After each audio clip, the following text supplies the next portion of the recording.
Assalamualaikum warahmatullahi wabarakatuh.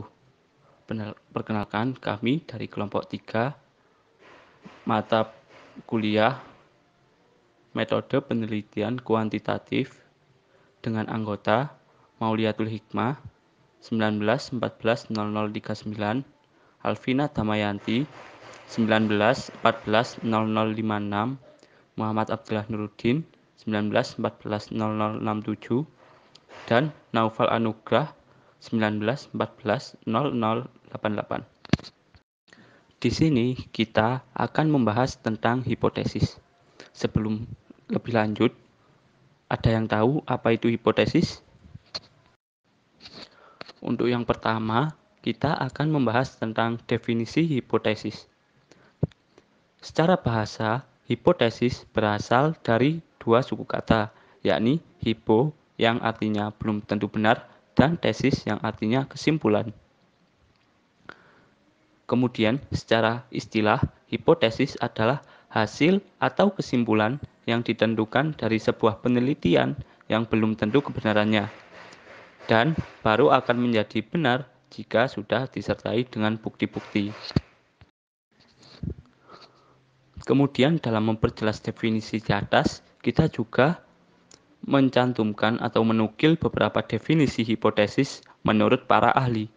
Yang pertama, sekarang yang mendefinisikan hipotesis sebagai hubungan yang diperkirakan secara logis di antara dua atau lebih variabel yang diungkap dalam bentuk pernyataan yang dapat diuji.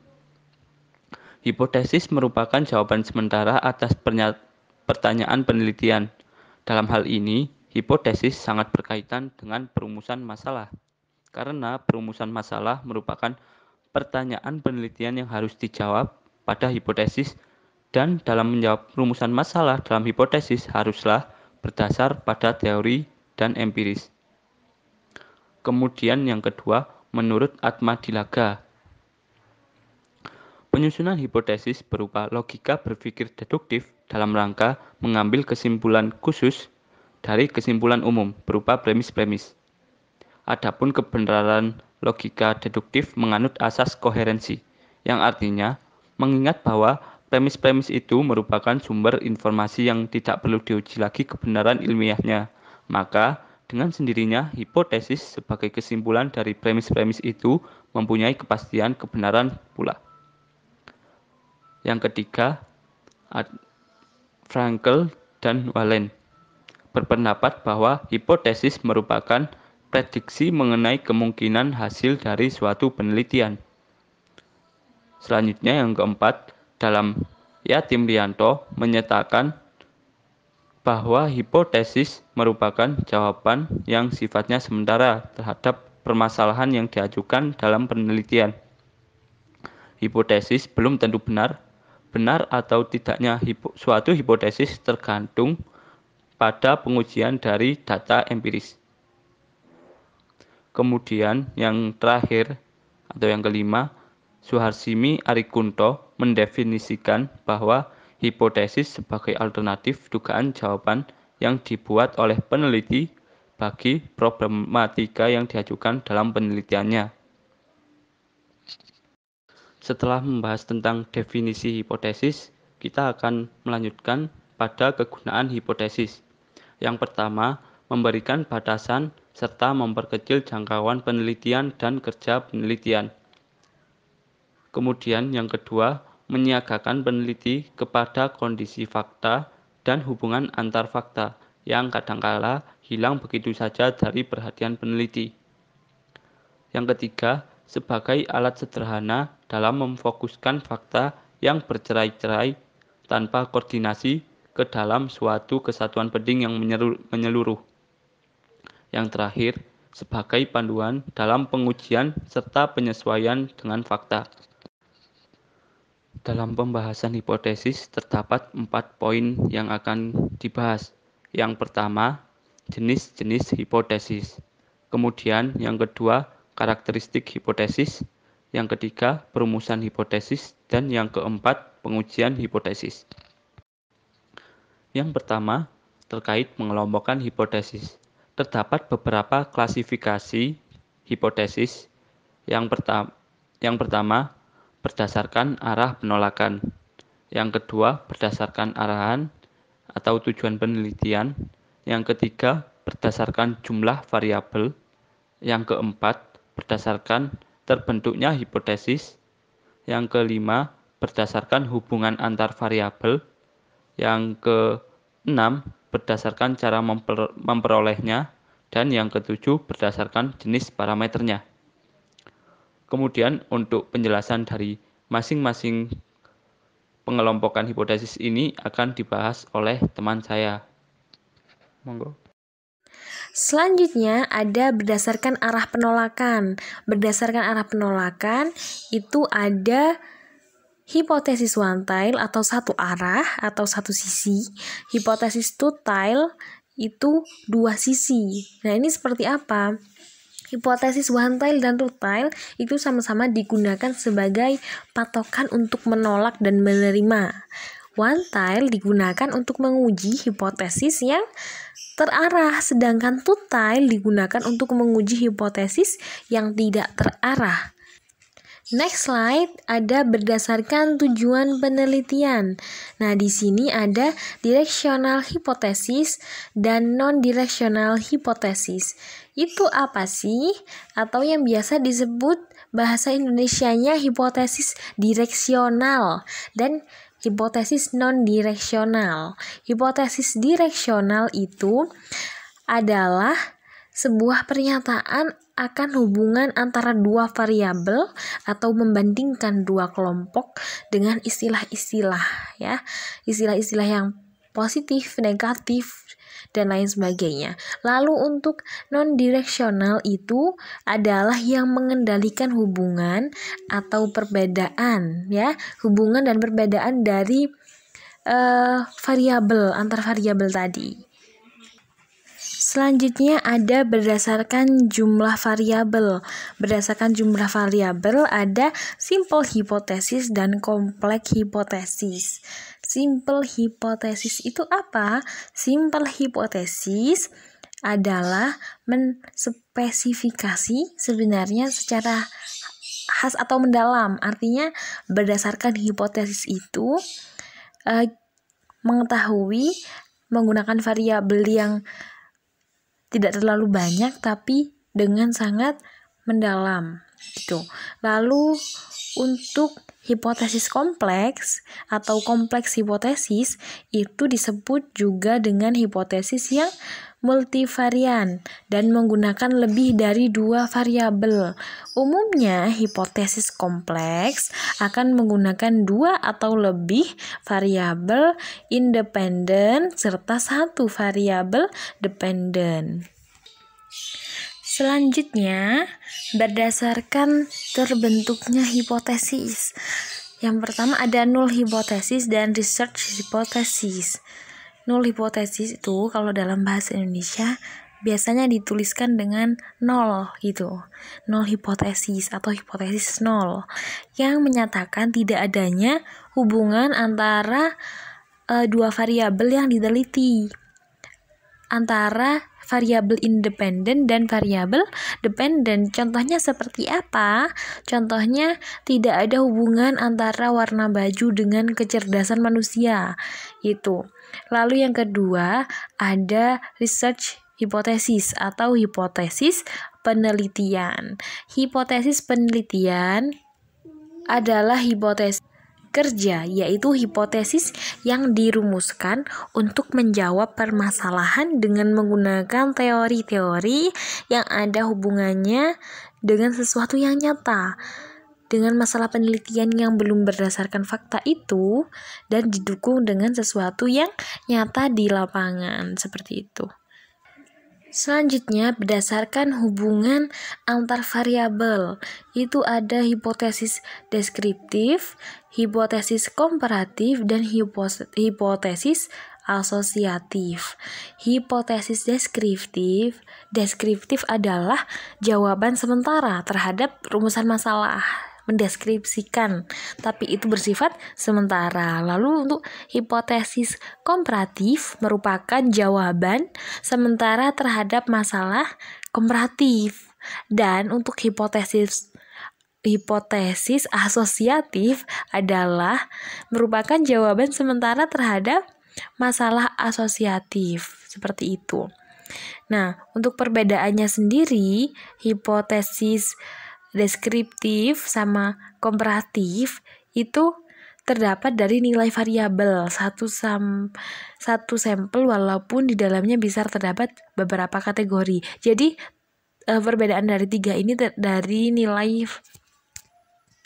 variabelnya. Selanjutnya, saya akan menjelaskan tentang berdasarkan cara memperolehnya. Yang pertama yaitu hipotesis induktif. Dalam prosedur induktif, peneliti merumuskan hipotesis sebagai suatu generalisasi dari hubungan-hubungan yang diamati. Maksudnya adalah peneliti melakukan pengamatan terhadap tingkah laku, memperhatikan kecenderungan atau kemungkinan adanya hubungan-hubungan, dan kemudian merumuskan penjelasan sementara tentang tingkah laku yang diamati. Sudah tentu proses penalaran ini hendaknya disertai dengan pengkajian hasil penelitian lain mengenai masalah tersebut. Kemudian pendekatan induktif ini terdiri dari 3 langkah. Di sini saya akan memaparkan langkah tersebut beserta contohnya. Yang pertama, observasi atau pengamatan. Contohnya, penerbangan maskapai bertarif rendah ditunda. Kedua, amati polanya. 30 penerbangan pada maskapai bertarif rendah ditunda. Kemudian, mengembangkan teorinya. Maskapai berbiaya rendah selalu mengalami penundaan. Kemudian, ada pula keterbatasan induktif ini, yaitu bisa diambil kesimpulan bahwasannya metode induktif tidak pernah dapat dibuktikan tetapi dapat dibatalkan. Contohnya, peneliti telah mengamati 200 penerbangan dari maskapai penerbangan bertarif rendah. Semuanya mengalami penundaan yang sesuai dengan teori peneliti. Namun, peneliti tidak pernah bisa membuktikan bahwa penerbangan 201 juga akan ditunda. Namun, semakin banyak data yang dikumpulkan, maka keakuratan kesimpulan semakin bisa diandalkan. Selanjutnya adalah hipotesis deduktif. Berbeda dengan hipotesis yang dirumuskan sebagai generalisasi dari hubungan yang diamati, ada hipotesis yang ditarik secara deduktif dari teori. Hipotesis ini mempunyai kelebihan dapat mengarah kepada sistem pengetahuan yang lebih umum, karena kerangka untuk menempatkannya secara berarti ke dalam bangunan pengetahuan telah ada. Dalam teori itu sendiri, ilmu tidak dapat berkembang secara efisien kalau setiap studi tetap merupakan upaya yang terpisah-pisah. Ilmu menjadi kumulatif dengan membangun di atas kumpulan fakta dan teori yang ada. Di sini saya akan memberikan langkah-langkah beserta contohnya untuk pendekatan deduktif. Yang pertama, mulai dengan teori yang sudah ada. Contohnya, semua kucing memiliki kutu. Kedua, merumuskan hipotesis berdasarkan teori yang ada. Contohnya, semua kucing peliharaan yang ada di lingkungan peneliti atau satu lingkungan kos mempunyai kutu. Ketiga, kumpulkan data untuk menguji hipotesis. Uji semua kucing yang ada di sebuah lingkungan peneliti atau satu lingkungan kos apakah ada kutunya. Kemudian, yang keempat, analisis hasil, apakah menolak atau menerima hipotesis. 5 dari 10 kucing tidak memiliki kutu sama dengan tolak hipotesis. Di sini keterbatasan deduktif yaitu kesimpulannya dari penalaran deduktif hanya bisa benar jika semua premis yang ditetapkan pada studi induktif benar dan jelas. Contohnya, semua kucing memiliki kutu yaitu premis, Teguh adalah seorang kucing yaitu premis. Teguh memiliki kutu, itu adalah kesimpulannya. Berdasarkan premis yang telah ada, kesimpulannya pasti benar. Namun, jika premis pertama ternyata salah, kesimpulan bahwa Teguh memiliki kutu tidak bisa diandalkan. Kemudian dari perbedaan keduanya, pada aktivitas penelitian deduktif dan penelitian induktif harus dilihat dari sudut kebalikannya atau saling berlawanan, di mana penelitian deduktif memakai pendekatan top down. Jadi deduktif itu dari umum ke khusus, sementara penelitian induktif memakai pendekatan bottom up, yaitu dari khusus ke umum. Kemudian dari segi tujuannya, penelitian induktif mempunyai tujuan untuk menciptakan pengetahuan baru dan memproduksi teori baru, sementara pada penelitian induktif mempunyai tujuan untuk menguji teori atau memverifikasinya. Kemudian, pendekatan induktif seringkali dipakai dan dimanfaatkan pada penelitian kualitatif yang di dalamnya terkandung data gambaran yang luas. Sementara pendekatan deduktif kerap kali dipakai pada penelitian kuantitatif yang berhubungan dengan numerik atau angka. Selanjutnya dilihat berdasarkan jenis parameternya. Yang pertama, hipotesis tentang rata-rata atau mean, yaitu hipotesis tentang rata-rata populasi yang didasarkan atas informasi dari sampelnya, yang terdiri dari yang pertama, hipotesis 1 rata-rata, kedua, hipotesis beda 2 rata-rata, dan 3, hipotesis beda 3 rata-rata.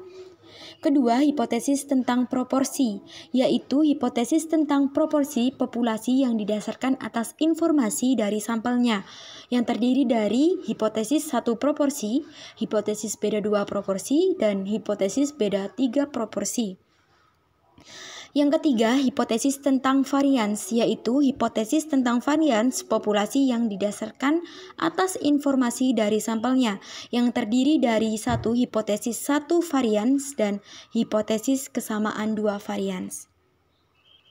Selanjutnya, dalam menyusun hipotesis perlu dipertimbangkan beberapa hal agar menghasilkan rumusan yang baik, yaitu karakteristik hipotesis. Yang pertama, hipotesis harus menyatakan hubungan atau pertautan antara dua variabel atau lebih.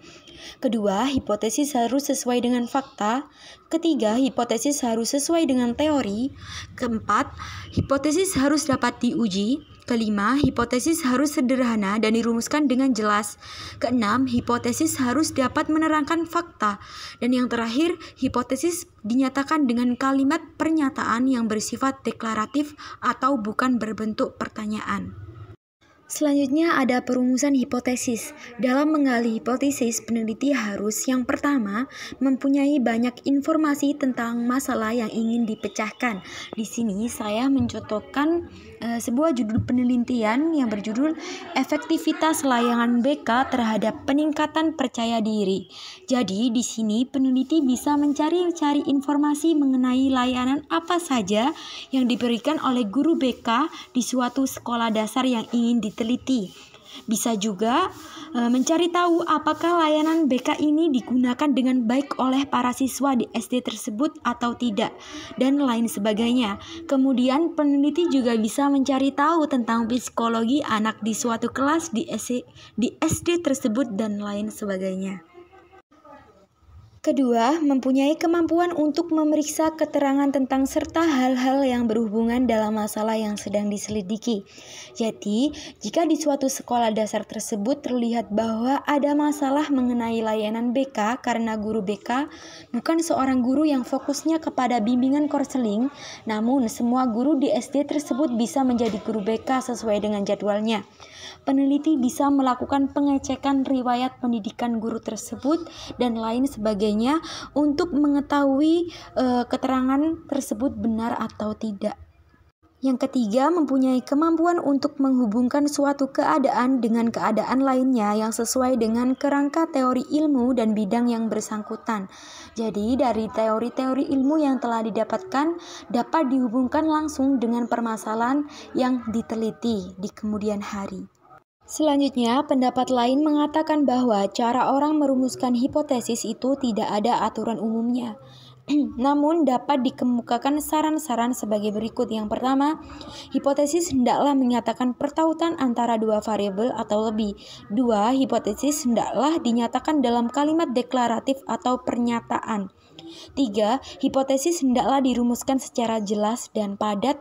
Dan yang keempat, hipotesis hendaklah dapat diuji. Hipotesis memiliki sifat yang sementara, jadi hipotesis itu bisa benar maupun bisa salah. Maka nilai hipotesis ini harus dibandingkan dengan nilai statistik sampel. Prosedur membandingkan ini disebut dengan uji hipotesis. Pada dasarnya uji hipotesis adalah metode pengambilan keputusan yang berdasarkan pada analisis data. Nah, sehingga uji hipotesis sering disebut dengan konfirmasi analisis data. Kemudian uji hipotesis. Terdapat dua ketentuan dalam uji hipotesis. Jadi hipotesis itu bisa ditolak dan juga hipotesis itu juga bisa diterima. Definisi hipotesis sendiri perlu ditekankan di sini bahwa ilmu statistik tidak melakukan pembuktian hipotesis, sehingga kesimpulan atau hasil dari uji hipotesis secara statistik hanya menolak dan menerima saja. Dengan demikian, tujuan dilakukannya pengujian hipotesis adalah menghasilkan keputusan tentang perbedaan antara nilai statistik sampel dengan nilai parameter populasi. Adapun prosedur uji hipotesis atau langkah-langkah tahap di dalam uji hipotesis, yang pertama adalah merumuskan hipotesis penelitian. Nah, setelah itu baru menentukan nilai alfa dan beta yang akan digunakan. Yang ketiga adalah menentukan metode statistik yang digunakan. Kemudian yang selanjutnya adalah menentukan kriteria untuk menolak dan menerima hipotesis nol. Yang terakhir yakni membuat kesimpulan sesuai dengan hasil uji statistik yang sudah dilakukan.